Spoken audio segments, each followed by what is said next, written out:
Washington স্টেটের Seattle শহর থেকে কফি জায়ান্ট স্টারবাকস তাদের ব্যবসা গুটিয়ে নিতে পারে এমন আশঙ্কায় এবার নিজের অবস্থান থেকে 180 ডিগ্রি ঘুরে গেলেন সিয়াটেলের সোশ্যালিস্ট মেয়র কেটি উইলসন। এর আগে স্টারবাকসের মতো বড় কর্পোরেট প্রতিষ্ঠানের বিরুদ্ধে একাধিক তীব্র ও আক্রমণাত্মক মন্তব্য করেছিলেন তিনি। কিন্তু বর্তমান পরিস্থিতিতে সিয়াটেলের অর্থনীতি এবং কর্মসংস্থানে বড় ধসের আশঙ্কায় নিজের সেই মন্তব্যগুলো থেকে এখন রীতিমতো পিছু হটেছেন এই মেয়র। ঠিক কী কারণে সুর নরম করতে বাধ্য হলেন তিনি, তা নিয়ে বিস্তারিত থাকছে নিশাত আফরোজের রিপোর্টে।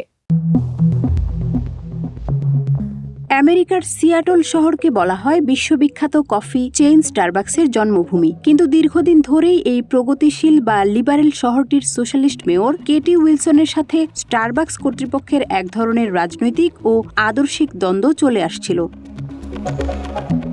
মেয়র উইলসন বিভিন্ন সময় স্টারবাকসের কর্পোরেট পলিসি এবং ট্যাক্স ফাঁকি দেওয়ার চেষ্টার বিরুদ্ধে প্রকাশ্য জনসভায় তীব্র আলোচনা ও আক্রমণাত্মক মন্তব্য করেছিলেন। তবে সাম্প্রতিক সময়ে পরিস্থিতি সম্পূর্ণ বদলে গেছে। আমেরিকার বিভিন্ন স্টেটে স্টারবাকস তাদের বেশ কিছু আউটলেট বন্ধ করার পর সিয়াটল থেকেও তারা তাদের প্রধান সদর দফতর বা ব্যবসা আংশিক গুটিয়ে নিতে পারে বলে গুঞ্জন ওঠে।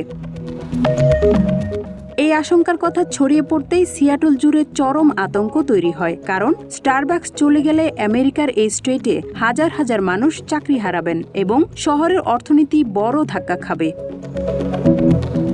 চাপের মুখে পড়ে মেয়র কেটি উইলসন অবশেষে তার আগের কড়া অবস্থান থেকে পিছু হটেছেন। এক সাম্প্রতিক সংবাদ সম্মেলনে তিনি স্টারবাকসকে সিয়াটলের ঐতিহাসিক গর্ব হিসেবে আখ্যা দিয়ে বলেন, তার আগের মন্তব্যগুলোকে ভিন্নভাবে উপস্থাপন করা হয়েছিল। তিনি আরও জানান, আমেরিকার এই নামকরা ব্র্যান্ডটিকে সিয়াটলে ধরে রাখতে তিনি সব ধরনের ব্যবসায়িক সুবিধা দিতে প্রস্তুত।